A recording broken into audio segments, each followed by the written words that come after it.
Oi gente, tudo bem? Eu sou Helenice Prim e vamos continuar uma introdução básica a um curso em milagres. E nós vamos agora para o capítulo 3, Mentalidade Errada, o sistema de pensamento do ego. Os dois sistemas de pensamento que são críticos para a compreensão de um curso em milagres são a mentalidade errada e a mentalidade certa. Como eu disse anteriormente, a mentalidade errada pode ser equiparada ao ego.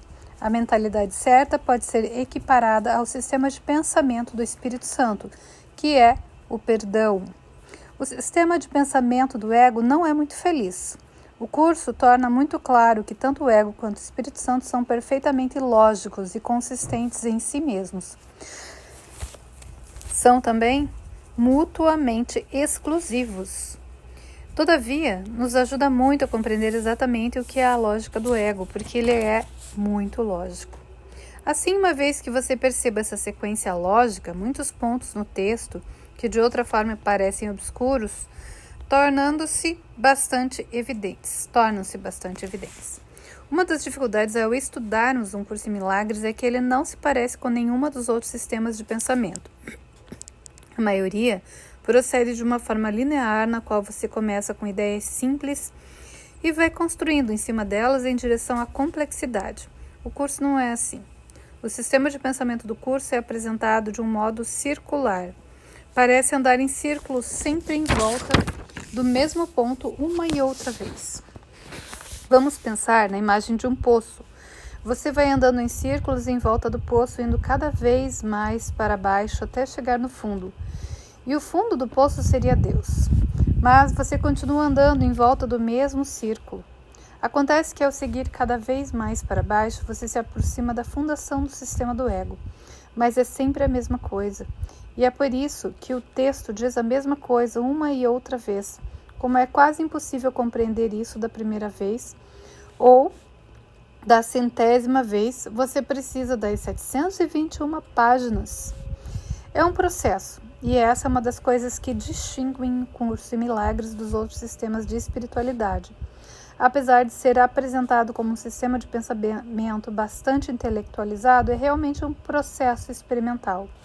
É escrito deliberadamente dessa forma, pois parte de um ponto de vista pedagógico e pretende nos fazer estudar de um modo diferente daquele que usaríamos para qualquer outro sistema, conduzindo-nos em volta desse poço, no processo de trabalhar com o material do curso e com o material das nossas vidas pessoais, nós compreenderemos cada vez mais o que o curso nos diz.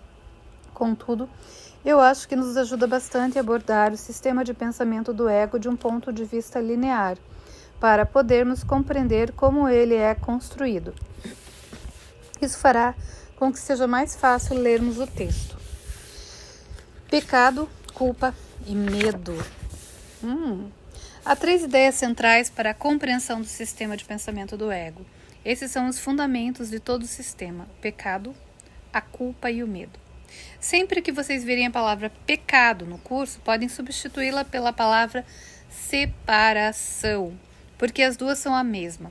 O pecado pelo qual nós nos sentimos mais culpados, que em última instância é a fonte de toda a nossa culpa, é o pecado de acreditarmos que estamos separados de Deus. O tópico que acabamos de descrever. Isso é, em princípio, a mesma coisa que as igrejas ensinaram como o pecado original. A descrição no 3º capítulo do Gênesis nos dá um relato perfeito do nascimento do ego. De fato, o primeiro subtítulo do capítulo 2 no texto fala sobre isso. Assim, o início do ego é acreditarmos que estamos separados de Deus.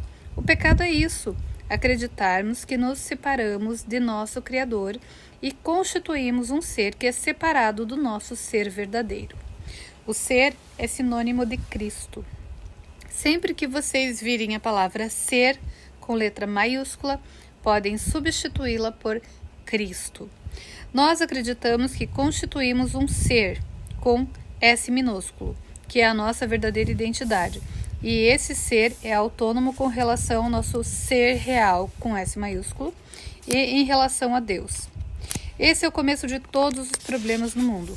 Acreditarmos que somos indivíduos separados de Deus, uma vez que acreditamos que cometemos esse pecado, ou uma vez que acreditamos que cometemos qualquer pecado.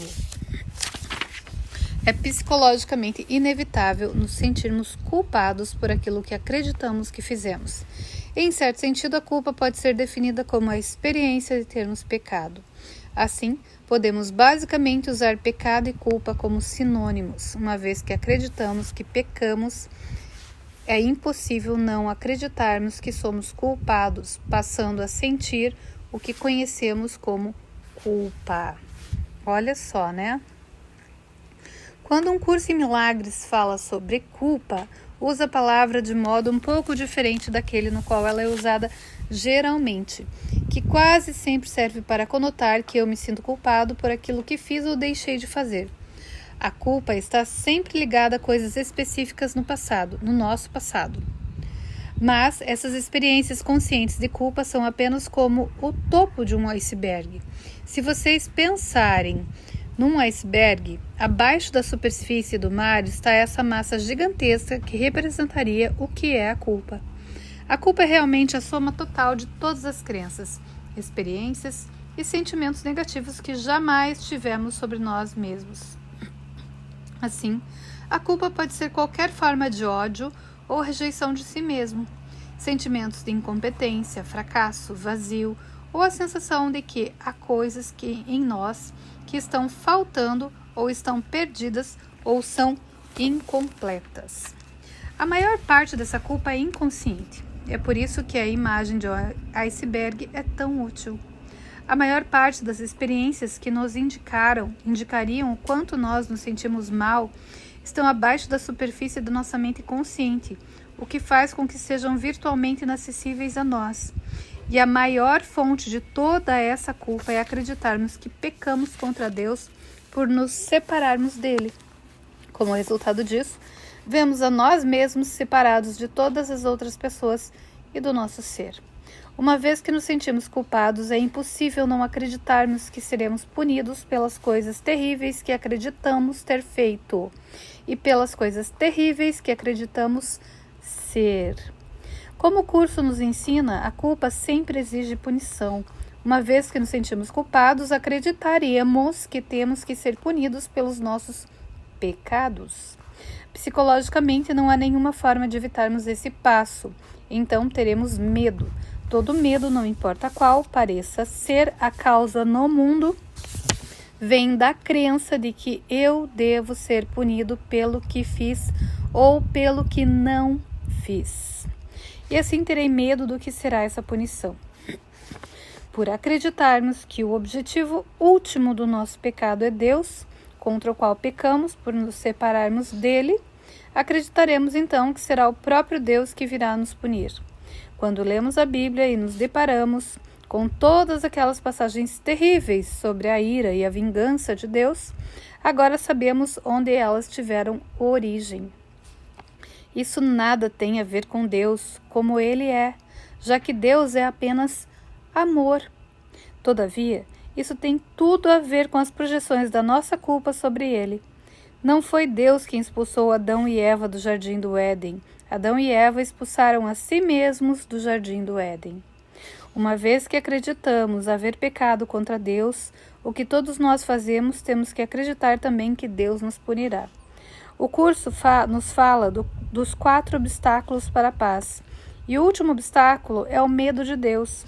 O que fizemos, é claro, por nos tornarmos amedrontados em relação a Deus, foi transformar o Deus de amor em um Deus de medo, um Deus de ódio, punição e vingança. É justamente isso que o ego quer que façamos.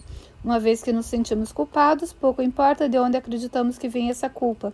Também acreditamos não apenas que somos culpados, mas que Deus nos vai atacar e matar. Assim, Deus, que é nosso Pai, cheio de amor e o nosso único amigo, vem a ser nosso inimigo. E ele é um inimigo e tanto, nem sequer é preciso dizer isso. Mais uma vez, essa é a origem de todas as crenças que encontramos na Bíblia ou em qualquer outro lugar sobre Deus como um pai que nos vai punir. Acreditar que ele é assim é atribuir-lhe as mesmas qualidades egóticas que nós temos. Como disse Voltaire, Deus criou o homem à sua própria imagem e depois o homem lhe devolveu o cumprimento. O Deus que nós criamos é realmente a imagem do nosso próprio ego. Ninguém pode existir nesse mundo com esse grau de medo e terror. e com essa intensidade de ódio e culpa contra si mesmo na sua mente consciente. Seria absolutamente impossível para nós vivermos com essa quantidade de ansiedade e terror. Isso nos devastaria. Portanto, tem que haver algum meio de lidarmos com isso. Como já podemos ir a Deus em busca de ajuda, como não podemos ir a Deus em busca de ajuda, já que dentro do sistema de ego, nós transformamos Deus em um inimigo, o único outro recurso disponível é o próprio ego. Nós vamos ao ego em busca de ajuda e dizemos: olhe, você tem que fazer alguma coisa, eu não posso tolerar toda essa ansiedade, todo o terror que sinto. Ajude-me. O ego, fiel à sua forma, nos oferece uma ajuda que não nos ajuda absolutamente, embora pareça que sim. A ajuda vem em duas formas básicas e é de fato aqui que as contribuições de Freud podem ser verdadeiramente compreendidas e apreciadas. Mas nós vamos parar por aqui e continuamos nas cenas dos próximos capítulos.